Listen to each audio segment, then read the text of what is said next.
कहानी की शुरुआत में हम एक बिजनेसमैन को देखते हैं जिसका नाम फिरोना था। हर रोज की तरह आज भी वो अपने ऑफिस के लिए निकल रहा होता है और अपनी गाड़ी के आने का इंतजार करने लगता है। जब उसकी गाड़ी आई तो वो देखता है कि जो ड्राइवर उसे रोज लेने आता है आज वो नहीं आया, बल्कि उसकी जगह कोई नया ड्राइवर आया है। जो बात उसे बुरी तो लगती है, लेकिन फिर भी वो गाड़ी में बैठकर निकल जाता है। थोड़ी दूर जाने पर ट्रैफिक बहुत ज्यादा थी तो इनकी गाड़ी रुक गई। इस वजह से फिरोना अपने ड्राइवर को काफी डांटता है कि तुम्हें दूसरी रोड से जाना चाहिए था, यहाँ तो ट्रैफिक की बहुत है, मुझे देर हो रही है, मीटिंग है मेरी। खैर अब ड्राइवर रेडियो लगा देता है जिसमें ये खबर चल रही थी कि शहर के हालात बहुत खराब है, हर तरफ लूट मार मची हुई है। पर फिरोना ये खबर सुनने में कोई दिलचस्पी नहीं लेता क्योंकि इससे उसे कोई फर्क नहीं पड़ रहा था। वो तो अपनी मीटिंग के नोट्स बनाने लग जाता है। तभी उसके पास कॉल आ जाती है जो उसके असिस्टेंट यानी साथी की थी। वो बताती है सर, जिन लोगों के साथ आज अपनी मीटिंग थी वो समझ गए हैं, बहुत सारे लोग हैं, आपका बार बार पूछ रहे हैं कहाँ हैं आप। इसके कुछ देर के बाद वो अपने ऑफिस पहुंच भी जाता है। यहाँ तभी उसकी एक वर्कर आती है जो भी नई नई जॉब पर आई थी, इसलिए वो फिरोना के लिए कॉफी लेकर आती है। फिरोना उससे काफी अच्छे से बात करता है।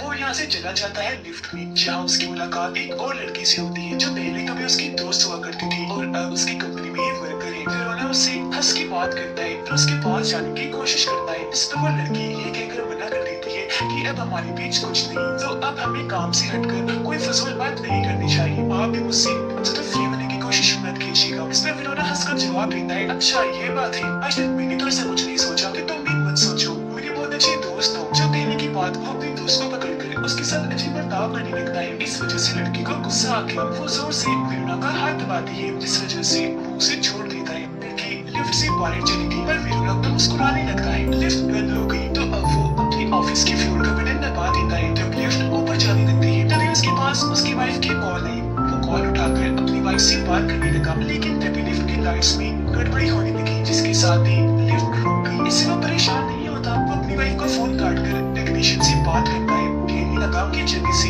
लिफ्ट ठीक करवा दो, मेरी मीटिंग शुरू होने वाली है। जिस पर वो लोग सारे सिस्टम को चेक करके बताती है कि छत पर कोई खराबी है, जिस वजह से लिफ्ट बंद हो गई और अब हम अपने बहुत सारे मैकेनिक्स को छत पर भेज रहे हैं, वो खराबी ठीक कर देंगे, तो आप बिल्कुल रिलैक्स हो जाए। अब फिरोना अपने असिस्टेंट को कॉल लगाता है जो कहती है, सर कहाँ रह गए हैं आप, लाइट्स परेशान हो रही है, इंतजार कर करके थक गई है, जाने की बात कर रहे हैं, बोले आप मैं क्या करूँ। इस पर वो फिर से बोलता है कि क्लाइंट्स को रोक के रखो, चाहे इसके लिए तुम्हें कुछ भी करना पड़े, क्लाइंट्स जाने नहीं चाहिए, मैं बस पहुंच जाता हूँ। अभी उनकी बात चल ही रही थी कि तभी उसे बाहर से अजीब तरह की आवाजें आने लगती है। वो टेक्नीशियन से दोबारा बात करता है, कहता है सर हमने जनरेटर स्टार्ट करने की चलाने की कोशिश की थी पर नहीं चला। तभी वहाँ से भी अजीब तरह की आवाजें आने लगती है। वो मैकेनिक जैसे सामने देखते हैं डर की वजह से जोर जोर से चिल्लाने लगते हैं और यहीं पर फोन कट जाता है। अब ये सारी चीजें देखने से कहीं न कहीं फिरोना भी परेशान होने लगा था। वो सोचने लगा कि मुझे अब खुद यहाँ से बाहर निकलना है, तो अपना कोट उतार कर वो लिफ्ट का दरवाजा खोलने की कोशिश करने लगता है। पहला दरवाजा तो वो आसानी से खोल लेता है पर दूसरा दरवाजा काफी मजबूत था। काफी जोर लगाने के बाद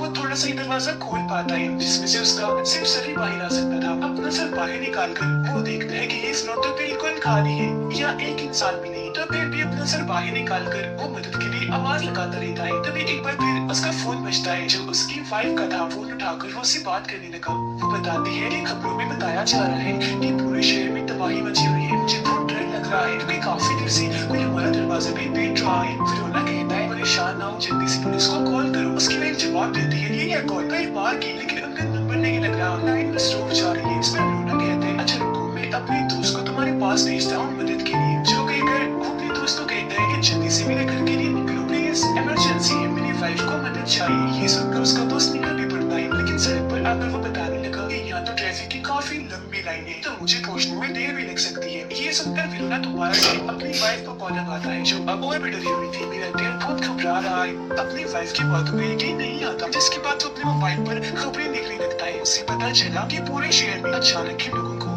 पता नहीं क्या हुआ, वो इतने जालिम बन गए हैं कि एक दूसरे पर हमला कर रहे हैं, काटने को दौड़ रहे हैं, खून के प्यासे बन गए हैं। इस तबाही के अलावा शहर का इतना बुरा हाल है कि बहुत सारी बिल्डिंग्स को जला दिया गया है, खास तौर पर लैब्स को।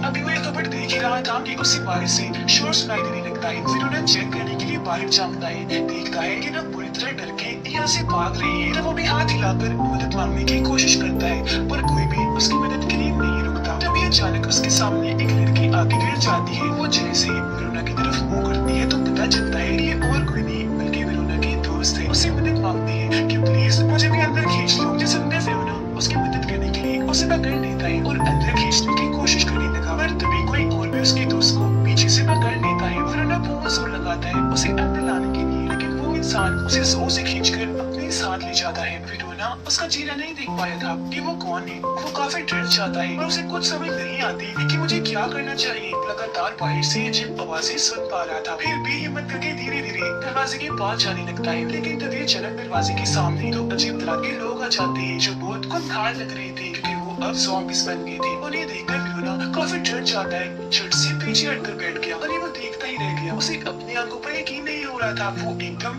सुन पड़ गया, क्योंकि अब यहाँ उसे सारी बात समझ आ चुकी थी कि शहर तबाह हो रहा है, रोड फूट हालात में से बदतर। तो वो सब दरअसल इस ज़ॉम्बी वायरस की वजह से हो रहा था। फिर अब वो दोनों ज़ॉम्बीज़ अंदर आने की कोशिश करने लगे, पर तभी उन्हें पीछे से किसी इंसान की आवाज सुनाई थी। इसीलिए वो उस आवाज की तरफ चले जाते हैं और फिरोना को छोड़ देते हैं। तभी फिरोना के पास उसकी दोस्त की कॉल आई जो कहता है कि हाँ बताओ क्या करना है, मैं तुम्हारे घर पहुंच गया हूँ। फिरोना यहाँ काफी घबराया हुआ था और क्योंकि उसका दोस्त सच्चाई नहीं जानता था, तो वो अपने दोस्त को सब कुछ बताने की कोशिश करता है कि दरअसल यहाँ पर चल क्या रहा है। लेकिन उसका दोस्त कुछ भी समझ नहीं पाता कि आखिर ये क्या कहना चाह रहा है। तभी टेक्नीशियन दोबारा फिरोना से बात करता है, बताने लगा कि हमने जितने भी लोगों को ऊपर भेजा था अभी तक उनसे हमारा राब्ता नहीं हुआ, तो यकीनन लिफ्ट भी ठीक नहीं हुई होगी। देर के लिए माजरत सर। यहाँ फिरोना टेक्नीशियन को भी सारी बात समझाने की कोशिश करता है, पर उसे भी कुछ समझ नहीं आता। तभी एक ज़ॉम्बी लड़की आकर फिरोना का गला पकड़ लेती है। वो बहुत डर गया, खुद को छुड़वाने की कोशिश करने लगता है, पर वो तो छोड़ने का नाम ही नहीं ले रही थी। पर फिर भी वो खुद को छुड़वाकर दूर हट जाता है, मगर अभी भी वो ज़ॉम्बी धीरे धीरे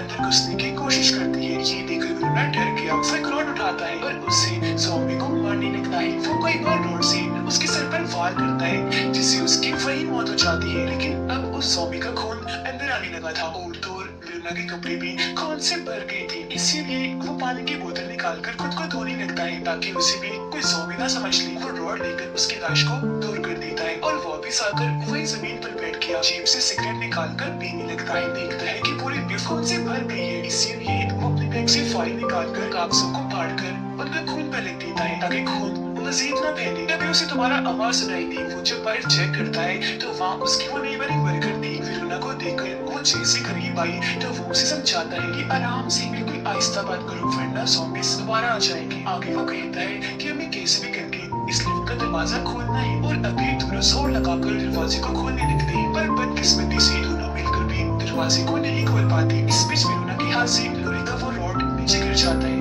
जिससे काफी तेज आवाज पैदा हो गई थी, जिससे वो घबरा गया क्योंकि उसे समझ लग गई थी कि अब ज़ॉम्बीज़ इधर ही आ रहे होंगे। तो वो उस वर्कर को लिफ्ट के अंदर खींचने की कोशिश करने लगता है, पर क्योंकि रास्ता बहुत ही छोटा था तो वो अंदर नहीं आ पाती। लेकिन इतने ही दिन में यहाँ ज़ॉम्बीज़ आने लगती है, जिस वजह से वर्कर यहाँ से भाग जाती है। पर अब सारे ज़ॉम्बीज़ अंदर आने लगे थे, जिस वजह से फिरोना काफी डर जाता है और रोड को अपने हाथ में लेकर अलर्ट हो गया। पर तभी अचानक कोई सारे ज़ॉम्बीज़ को एक एक करके मार देता है, जिसके बाद सामने वो वर्कर दोबारा जाती है। पता चलता है कि ज़ॉम्बीज़ को मारने वाली यही थी। उन सबको मारने के बाद दोनों काफी खुश हो गए और खूब हंसने लगते हैं। लेकिन उन बेचारों को खुशी रास नहीं आती, क्योंकि तभी तो ज़ॉम्बीज़ आकर उस पर एक साथ हमला कर देते हैं। वो इतना उसे काट कर और उठाकर अपने साथ ले जाते हैं। ये देखकर फिरोना वो चिल्लाता है, क्योंकि उसकी मदद के लिए वो कुछ कर ही नहीं सकता था। उसकी मौत पर फिरोना को काफी दुख हुआ।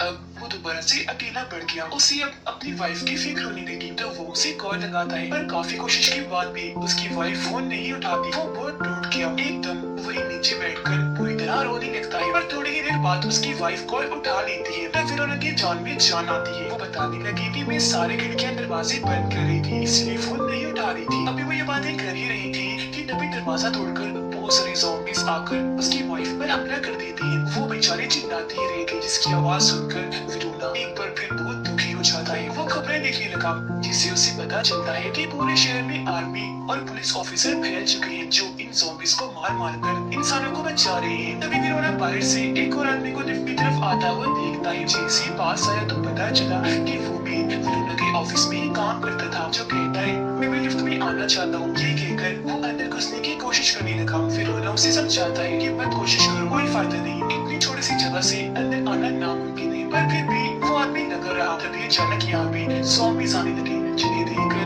वो आदमी यहाँ से भाग जाता है। लिफ्ट के सामने भी ज़ॉम्बीज़ आने लगी थी। फिरोना को उन पर गुस्सा तो पहले से ही था, तो वो उन पर चिल्लाने लगता है, क्योंकि उसे पता था ये ज़ॉम्बीज़ तो अंदर नहीं आ सकते। तो ऐसे ही वो और चिल्लाते रहता है। उसकी इतनी ऊंची आवाज सुनकर लिफ्ट के दरवाजे के सामने दूसरे ज़ॉम्बीज़ आना शुरू हो जाती है, जिन्हें देखकर विरोना रोड उठाता है और उनकी सरों पर वार करने लगता है। वो कई बार जोर जोर से वार करके सभी ज़ॉम्बीज़ को मार गिराता है। तभी वो देखता है कि कोई इंसान है जो लिफ्ट की तरफ भागता हुआ आ रहा है। फिर उसे पता चला कि ये और कोई नहीं बल्कि मेरी असिस्टेंट है, जो बहुत डरी घबराई हुई थी, मदद मांग रही थी क्योंकि उसके पीछे ज़ॉम्बीज़ पड़े हुए थे। अपनी जान बचाने के लिए वो एक ऑफिस में चली जाती है। दरवाजा बंद करने ही वाली थी कि तभी सारे ज़ॉम्बीज़ अंदर घुस जाते हैं, एक साथ उस पर झपटकर हमला कर देते हैं और ऐसे उसकी भी मौत हो जाती है। ये देखकर विरोना दोबारा से चिल्लाता है क्योंकि उसको भी बचाने के लिए वो कुछ नहीं कर पाया। लेकिन थोड़ी देर बाद जब वो नॉर्मल हुआ, अपना मोबाइल निकालता है और बॉर्डर की वीडियो मिल जाती है जो कहती है कि हालात खराब होने की वजह से खबरों के सभी चैनल्स बंद कर दिए गए हैं। इसी वजह से मैं लाइव वीडियो बना रही हूँ। ये ज़ॉम्बी वायरस बहुत तेजी से फैल रहा है और अब अगर कोई अपनी जान बचाना चाहता है तो उसे शहर छोड़ के जाना पड़ेगा। फिरोना ये वीडियो देख ही रहा था, मुसीबत कम नहीं थी कि तभी यहाँ की लाइट चली जाती है। इसे विरोना और ज्यादा परेशान हो जाता है क्योंकि उसे डर था कि अब ये ज़ॉम्बी अंदर आ जाएंगे। लेकिन तभी अचानक कोई इन ज़ॉम्बीज़ पर गोली चलाने लगता है। वो सभी ज़ॉम्बीज़ के सरों पर शूट कर करके उन्हें मार गिराता है। इसीलिए विरोना भी अपना हाथ बाहर निकाल कर उससे मदद मांगता है। तब पता चला कि ये दरअसल एक पुलिस ऑफिसर है। वो विरोना के पास आकर पूछता है कि क्या तुम जख्मी हो, तुम्हें किसी ज़ॉम्बी ने काटा तो नहीं? इस पर वो कहता है कि नहीं नहीं, मैं ज़ॉम्बीज़ के पहले से भी पहले यहाँ पे फंसा हूँ। पुलिस ऑफिसर बताता है कि मैं यहाँ लोगों की मदद करने आया था, मेरे साथी भी आए थे, लेकिन अब मेरा उनसे राब्ता टूट गया है। विरोना उसे कहता है लेकिन प्लीज तुम मेरी मदद कर दो, ये लिफ्ट खोल दो। इस पर वो पुलिस ऑफिसर लिफ्ट खोलने की कोशिश करने लगता है, पर बहुत हिम्मत के बाद भी लिफ्ट नहीं खुलती। ऑफिसर को अंदाजा हो गया था कि ऐसी लिफ्ट नहीं खुलेगी, इसलिए विरोना को कहता है कि मैं ऊपर जा रहा हूँ, वहाँ से लिफ्ट खोल दूंगा। वो उसे एक वॉकी टॉकी जो मोबाइल डिवाइस ही होती है वो देता है, साथ में एक गन भी, ये कहकर कि अगर मेरे जाने के बाद कोई ज़ॉम्बी यहाँ आए तो उसके सर पर गोली चलाना, उनके सर पर शूट करने से ज़ॉम्बीज़ मरते हैं। तुम इंतजार करो, मैं बस लिफ्ट लेकर के वापस आया। इस बीच ऑफिसर के सामने जो कोई भी आ रहा था वो उसे मारता जा रहा था। वो क्योंकि ऊपर जा रहा था इसलिए विरोना उसे कहता है कि जरा संभल के जाना, क्योंकि ऊपर बहुत सारा स्टाफ गया था पर कोई भी जिंदा बच के वापस नहीं आया। कुछ ही देर में ऑफिसर जनरेटर के पास पहुंच गया। जैसे उसने जनरेटर ऑन किया, यहाँ की सारी लाइट आ गई और लिफ्ट की भी लाइट जलने लगती है। अभी भी लिफ्ट बंद नहीं हो रही थी, जो देखकर विरोना समझ जाता है कि कोई गड़बड़ है। पता चला कि लिफ्ट के दरवाजों में कोई चीज अटकी हुई है, इस वजह से ये दरवाजे बंद नहीं हो रहे। तब विरोना उस चीज को निकालने की कोशिश करने लगा, पर तभी फिर से ज़ॉम्बीज़ वहाँ आकर उस पर हमला कर देते हैं। ऐसे एकदम विरोना डर गया, जल्दी से पीछे हट जाता है। ऑफिसर उसे कहता है जल्दी देखो गन कहाँ है, आस पास ही होगी, उठाओ इन्हें मारना शुरू करो। जल्दी गन उठाकर वो ज़ॉम्बीज़ पर शूट करने लगता है। वो सीधा उनके सर पर गोली मारता है, जिससे सभी ज़ॉम्बीज़ का खात्मा हो गया। उन्हें मारने के बाद विरोना काफी जज्बाती हो गया। उसे बुरा लग रहा था क्योंकि ये सब पहले उसके ऑफिस में काम करती थी। इस पर ऑफिसर उसे समझाता है कि ये तुम्हारे दोस्त नहीं बल्कि हमारे खून के प्यासे हैं, क्योंकि तुम्हारे दोस्तों की तो बहुत पहले ही मौत हो चुकी है, तो इनके लिए दुखी मत हो। अभी दोनों बात कर ही रहे थे कि तभी विरोना फोन पर बहुत सारे ज़ॉम्बीज़ की आवाजें सुनता है, जिसके साथ ही ऑफिसर की आवाज बंद हो गई। ये देखकर उसे लगा कि शायद मैंने ऑफिसर को भी खो दिया, तो एक बार फिर वो काफी दुखी हो जाता है। मायूस होकर जमीन पर बैठ गया। ऐसे टाइम गुजरता गया और रात हो गई। उसे इतना गुस्सा आता है कि वो जोर जोर से चिल्लाने लगता है। उसकी आवाज सुनकर फिर से बहुत सारे ज़ॉम्बीज़ वहाँ आ जाते हैं। उन्हें देखकर विरोना गन मुंह में रखकर खुद को शॉट करने की कोशिश करता है। इससे पहले वो गोली चलाता, उसे ऑफिसर की आवाज आई जो मरा नहीं था बल्कि अभी जिंदा था। उसकी आवाज सुनकर विरोना जल्दी से उठ खड़ा हुआ। उसे पता चला कि ऑफिसर लिफ्ट के ऊपर है, जो उसे कहता है कि लिफ्ट की छत को खोलो, जो इमरजेंसी में निकलने के काम आती है। इसलिए विरोना रोड उठाकर छत पर मारने लगा और आखिरकार खोल ही देता है। छत की खुलते ही ऑफिसर अंदर आ गया, जो आते ही सबसे पहले अंधाधुंध गोलियां चलाकर सभी ज़ॉम्बीज़ को मार देता है। जिसके बाद विरोना के साथ नीचे जमीन पर बैठ जाता है। कहने लगा कि मुझे अफसोस के साथ कहना पड़ रहा है कि मुझे भी ज़ॉम्बी ने काट लिया है। विरोना को दुख हुआ, लेकिन वो पूछता है कि आखिर इस सब की शुरुआत हुई कहाँ से। तो वो बताता है कि किसी ने तजुर्बा करने के लिए लैब में इस ज़ॉम्बी वायरस को बनाया था। फिर जब टेस्ट किया गया तो इंसान तेजी से ज़ॉम्बी बनने लगे और फिर तभी से ये वायरस कंट्रोल से बाहर हो गया कि ज़ॉम्बी जिसे भी काटता है वो भी इंसान ज़ॉम्बी बन जाता है। ये वायरस न सिर्फ हमारे शहर में बल्कि पूरी दुनिया में फैल रहा है। ये बताने के बाद दोनों एक दूसरे को अपनी अपनी फैमिलीज के बारे में बताने लगते हैं। ऑफिसर अपने गन निकाल कर लोड करने के बाद विरोना को देता है। फिर कहने लगा कि मैं सोने लगा हूँ, जब मेरी आंख लग जाए तो तुम मेरे सर पर 2 गोलियां मार देना, इससे मैं मर जाऊंगा। कि मैं बिल्कुल भी ज़ॉम्बी बनना नहीं चाहता। ये सुनकर विरोना साफ साफ मना कर देता है कि नहीं, मुझसे नहीं होगा, मैं तुम्हें नहीं मार सकता। था। इस पर ऑफिसर कहता है तो ठीक है, लेकिन ये काम मुझे ही करना पड़ेगा। पर वेरोना उसे ऐसा करने से रोकता है, उसकी गन छीनता है, जो देखकर ऑफिसर उसके मुंह पर जोर से मुक्का मारता है, जिससे वो वहीं बेहोश हो गया। पर थोड़ी देर के बाद जब वेरोना को होश आती है तो वो देखता है कि ऑफिसर सो चुका है, इसलिए अब वो भी शांत हो गया। लेकिन थोड़ी ही देर में जब वायरस उसके पूरे जिस्म में फैला, ऑफिसर भी ज़ॉम्बी बन जाता है। वो बहुत खतरनाक खूंखार लग रहा था, वेरोना को पकड़ लेता है, उसे भी काटने की कोशिश करता है। तो अब यहाँ ना चाहते हुए भी अपनी जान बचाने के लिए वेरोना को उसे गोली से मारना ही पड़ता है। एक गोली उसके जिस्म में मारता है, जबकि दो उसके सर में, जिससे वो वही मारा चाहता है। पर इस बीच वेरोना की टांग पर भी गोली लग गई थी, इस वजह से वह जख्मी है। तभी वो देखता है कि गोलियों की आवाज सुनकर बहुत सारे ज़ॉम्बीज़ इस तरफ आ रही है, इसलिए अब वो उन पर भी गोलियां चलाने लगा, जिससे बहुत सारे ज़ॉम्बीज़ मारे भी गए। लेकिन अब जैसे उसकी गोलियां खत्म हुई, वो ऑफिसर की गन उठा लेता है, उसमें बहुत सारी गोलियां थी, इसलिए अंधाधुंध उन पर शूट करने लगा। वो सबके सरों पर मार रहा था, तो एक ही बार में ज़ॉम्बी मारे जा रहे थे। उन्हें मारता हुआ वो पीछे की तरफ जा रहा था, अचानक उसका पैर फिसला, वो नीचे गिरकर बेहोश हो जाता है। थोड़ी देर के बाद जब उसकी आंख खुली तो वो बाहर देखता है कि एक भी ज़ॉम्बी जिंदा नहीं है, पर ज़ॉम्बीज़ की लाशें बिखरी पड़ी है। तभी अचानक उसे एक नंबर से कॉल आई, उसने जैसे फोन उठाया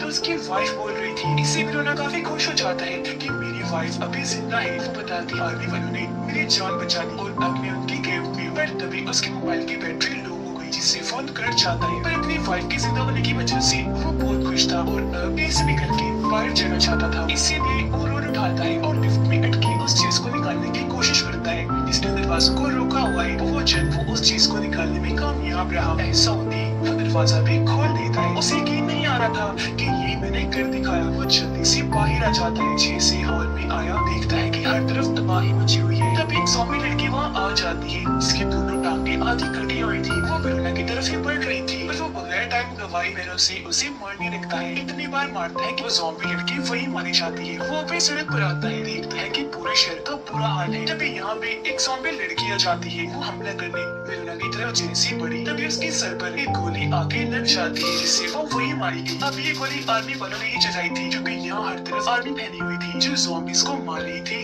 और जिंदा इंसानों को बचा रही थी। तब उन्हें देखकर वेरोना को उम्मीद मिली, वो अपना हाथ हिलाने लगता है ताकि उन्हें बता